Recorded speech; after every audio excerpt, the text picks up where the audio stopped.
వైఎస్ఆర్ కడప జిల్లా బద్వేల్ మున్సిపాలిటీ ఆధ్వర్యంలో స్వర్ణాంధ్ర స్వచ్ఛంద్ర కార్యక్రమాన్ని ఘనంగా నిర్వహించారు. ఆర్డీఓ ప్రత్యేక అధికారి ఏ చంద్రమోహన్, కమిషనర్ వివి నరసింహారెడ్డి ఆధ్వర్యంలో పట్టణంలో అవగాహన ర్యాలీ చేపట్టారు. ప్లాస్టిక్ రహిత ఆంధ్రప్రదేశ్ లక్ష్యంగా ప్రజలకు ప్లాస్టిక్ కవర్లు, గ్లాసులు, బాటిళ్లు వాడకూడదని సూచించారు. వాటి బదులుగా జనపనార సంచులు, స్టీల్, మట్టి పాత్రలు వినియోగించాలని అవగాహన కల్పించారు. కార్యక్రమంలో వివిధ శాఖ అధికారులు, మున్సిపల్ సిబ్బంది పాల్గొన్నారు. స్వర్ణాంధ్ర స్వచ్ఛాంధ్రలో భాగంగా 3వ శనివారం లేదా ప్రతి నెల నిర్వహించే అందులో భాగంగా ఈరోజు ప్లాస్టిక్ నిరోధం మీద థీమ్ తీసుకొని ఈరోజు ఈ కార్యక్రమం రాష్ట్ర ప్రభుత్వ ఆదేశాల మేరకు ఈ కార్యక్రమాన్ని నిర్వహిస్తున్నాం. సో ప్రతి నెల ఒక కొత్త కాన్సెప్ట్తో ప్రజల్లో అవగాహన కల్పించేదాని కోసం సో ఈ క్లీనింగ్నెస్ కోసం ఈ కార్యక్రమాలు చేస్తున్నాం. ఈరోజు అందులో ప్లాస్టిక్ నిరోధం. సో ఈ కార్యక్రమాన్ని బద్వేల్లో ఇక్కడ మనం ప్రారంభించడం జరిగింది. సో ప్రజలు కొంచెం అవగాహన కల్పిస్తూ ఆల్రెడీ మనకి ఇక్కడ మార్కెట్లో సందర్శిస్తే ఎక్కడ కూడా ప్లాస్టిక్ యూజ్ చేస్తున్నట్లేదు, అన్ని క్లాత్ కవర్స్ పెట్టుకొని ఇస్తున్నారు. సో దాన్ని కూడా మనం ఒకరిని ఎంకరేజ్ చేసినట్టు ఉంటుంది, ప్లాస్టిక్ నిరోధం కూడా చేసినట్టు ఉంటుంది. సో ఈరోజు బద్వేల్ మున్సిపాలిటీలో ఉన్నటువంటి అన్ని వార్డుల్లో కూడా ప్రత్యేక బృందాలుగా ఏర్పడి ప్రజల్లో అవగాహన కల్పించడానికి కోసం ప్లాస్టిక్ వల్ల మనకు తెలుసు చాలా నిరుపయోగాలు ఉన్నాయి, దానివల్ల చాలా హానికర ప్రయోజనాలు ఉన్నాయి. కాబట్టి వాటిని నిరోధిస్తే ప్రజల ఆరోగ్యం బాగుపడుతుంది. సో దాన్ని రీయూజబుల్ యూజ్ చేయొచ్చు, జూట్ యూజ్ చేయొచ్చు, లేదా క్లాత్ బ్యాగ్ యూజ్ చేయొచ్చు. ఇది అవగాహన కోసం ఈ కార్యక్రమం కాబట్టి సో అందరూ ప్రజలు అవగాహన చేసుకొని సో ఈ ప్రజా ఆరోగ్యాన్ని మెరుగుపరుస్తారని ఆశిస్తున్నాను. ముఖ్యమంత్రి గారు మైదుకూరులో స్టార్ట్ చేసి ఇంతవరకు ప్రతి శనివారం ఏదో ఒక థీమ్ ఇస్తాడు. ఆ థీమ్లో భాగంగా ఈరోజు సింగిల్ యూజ్ ప్లాస్టిక్ బ్యాను.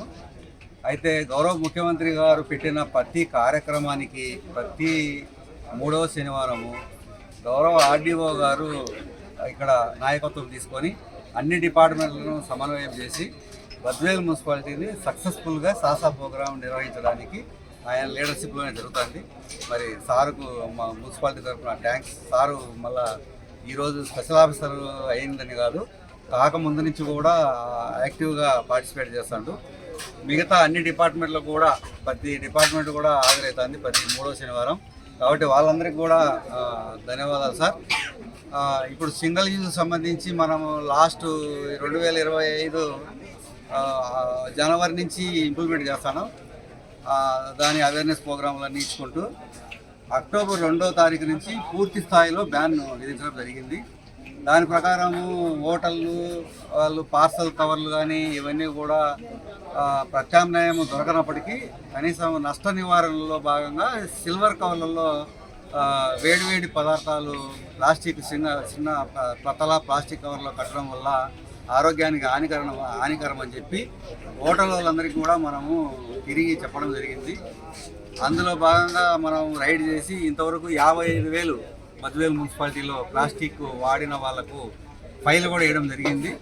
రెగ్యులర్గా టీములు 23 టీములు వేసినాం. వాళ్ళు రెగ్యులర్గా విజిట్ చేస్తూ ఉంటారు. ఇంకా అక్కడక్కడ బయోడిగ్రేడబుల్ కవర్లు ఈ చికెన్ వాళ్ళు వాడుతారు. వాళ్ళు ఎప్పుడన్నా ఏదైనా బయోడిగ్రేడబుల్ కాకుండా సింగిల్ యూజ్ వాడితే వాళ్ళకు జరిమానాలు వేస్తాను.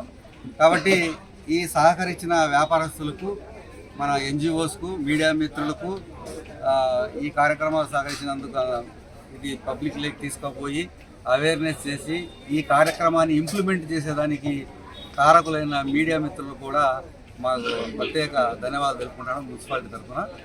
ఇప్పుడు మనము సారు గైడ్ చేసిన ప్రకారము ఈ మార్కెట్ చూడడంతో పాటు గవర్నమెంట్ గైడ్లైన్స్ తప్పకుండా ఫాలో అయిదామని చెప్పి నిరసించి సారు మాకు చెప్పడం జరిగింది. అట్నే జిల్లా కలెక్టర్లు, గౌరవ ముఖ్యమంత్రి గారు మున్సిపల్ కమిషనర్లను నిన్న వీడియో కాన్ఫరెన్స్ ప్రోగ్రాం చేయండి అని చెప్పడం జరిగింది. దాంట్లో భాగంగా ఇప్పుడు మనం వీరభద్రస్వామి టెంపుల్ వరకు నడుచుకుంటా సాకులు చెప్పుకుంటా వస్తాము. మీ ద్వారా మిగతా వాళ్ళకు కూడా తెలిసేది. అది అయిపోయిన తర్వాత మళ్ళీ అన్ని సచివాలయాల్లో కూడా వాళ్ళ ప్రోగ్రాములు చేసుకొని మనకు ఒక యాప్ ఉంది, సాసా యాప్ అని. 23 సచివాలయాలు కూడా ప్రోగ్రాములు కండక్ట్ చేసినట్టు ఫోటోలు కూడా అప్లోడ్ చేయాలి. అప్లోడ్ చేయడమే కాదు, రెగ్యులర్గా కూడా విజిట్ చేసి దీన్ని కంటిన్యూగా జరిగేటట్టు చూడాల్సిన బాధ్యత మనందరి మీద ఉంది. మీ నోటీసులో ఎవరైనా ప్లాస్టిక్ సింగిల్ యూజ్ వాడతానని తెలిసినా కూడా మన మున్సిపాలిటీకి కానీ మాకు తెలియజేస్తే మేము వాళ్ళ మీద రైడ్ చేసి చర్యలు తీసుకునేదానికి అవకాశం ఉంది.